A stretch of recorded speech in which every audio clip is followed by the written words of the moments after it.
And the second reason why it's important to understand that you are your biggest project is this. It's very important.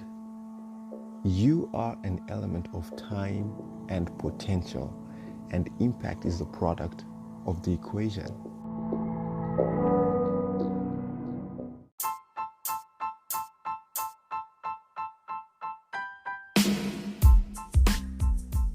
Hi there, and welcome to the Soul Prosperity Podcast, where you will be reawakened and realigned to your God-given purpose.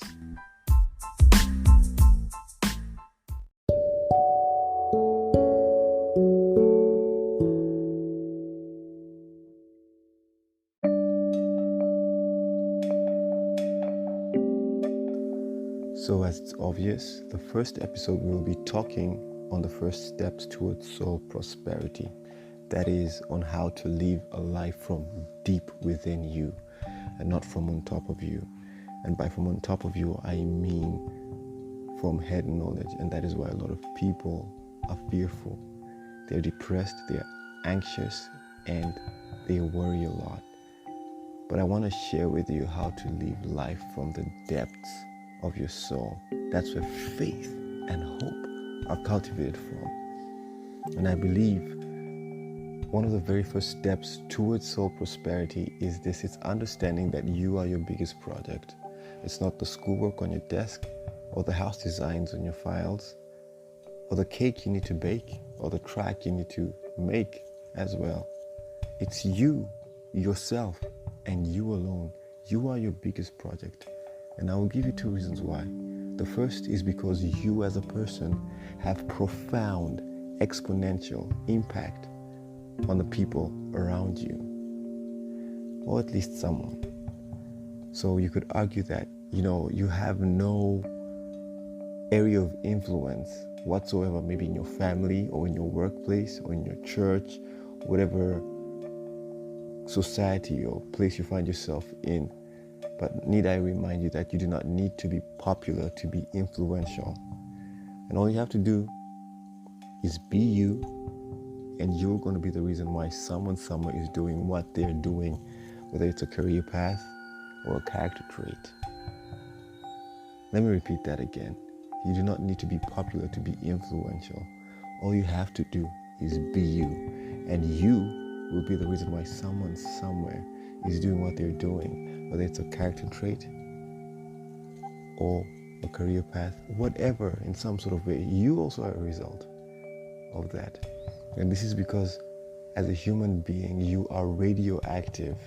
You are always emitting energy by what you do. And when I mean radioactive, I mean that when people come in contact with you, they absorb something from you. They get something from you. Yeah. And this energy can either be light or darkness. No wonder the Bible says in Matthew 5:16 that let your light so shine before men that they may see your good works and glorify your Father which is in heaven. And again in Matthew 6:23 it says, if then the light within you is darkness, how great is that darkness? So to track back a little, a part of someone somewhere is or will be what they are because of the energy they absorbed from you. Let's bring it home, all right? A part of you is what it is because of the energy you absorbed from someone. Now, of course, unless you've understood that you are your biggest project and you take hold of the reins of your own life, you will end up becoming a product of other people's energy and your life experiences.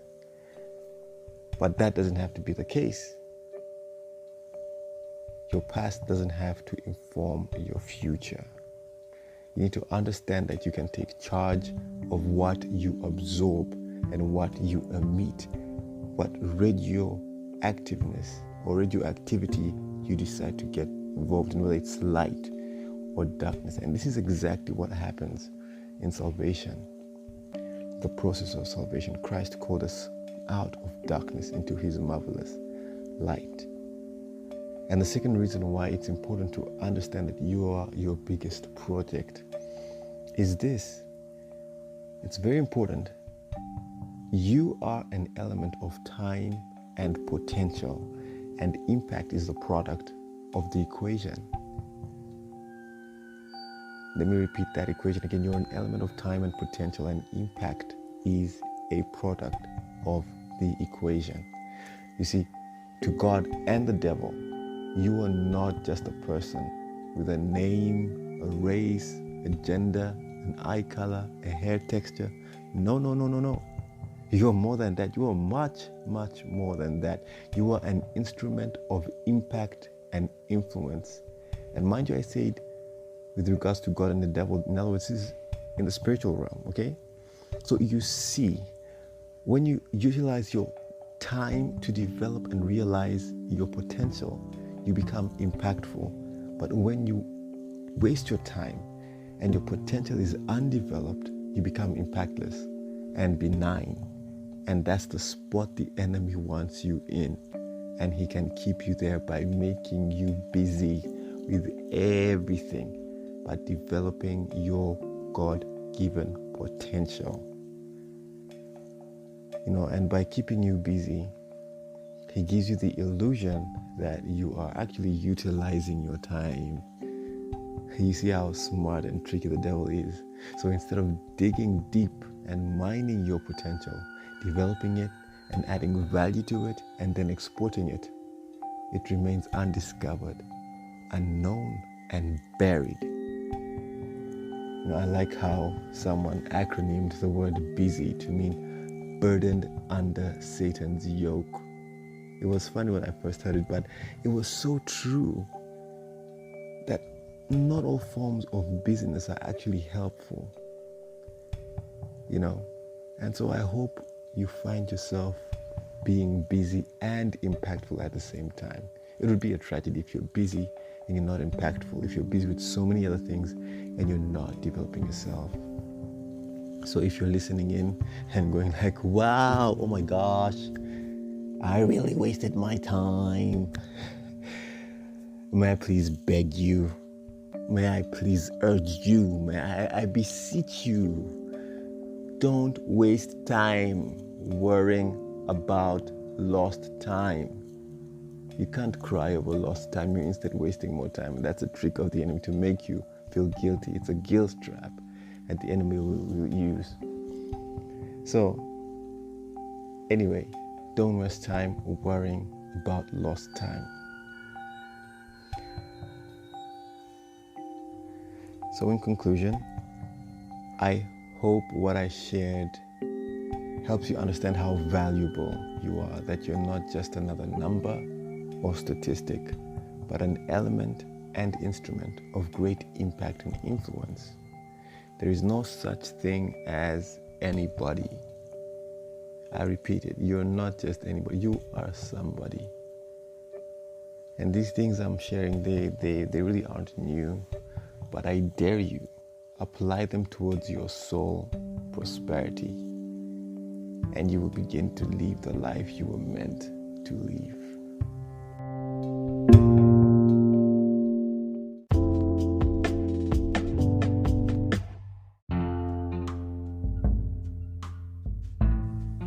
Thank you so much for listening this far. If this material was helpful in any way and a blessing to you, please don't keep it to yourself. Share it with your friends and family. Share it to help someone in a sticky situation, and just share it to get the word out there. I'd also love to hear your feedback on how to improve and any other feedback, even if it's, hey, the podcast rocks, Mordecai. So please reach me on Instagram at itsmodex. That is It's Modex, one word. It's ITS Modex, MODEX. No hyphen, no space, no underscore. It's Modex, one word, on Instagram. Or you could actually reach me through this app if you've downloaded it. From me, Mordecai, it's a wrap.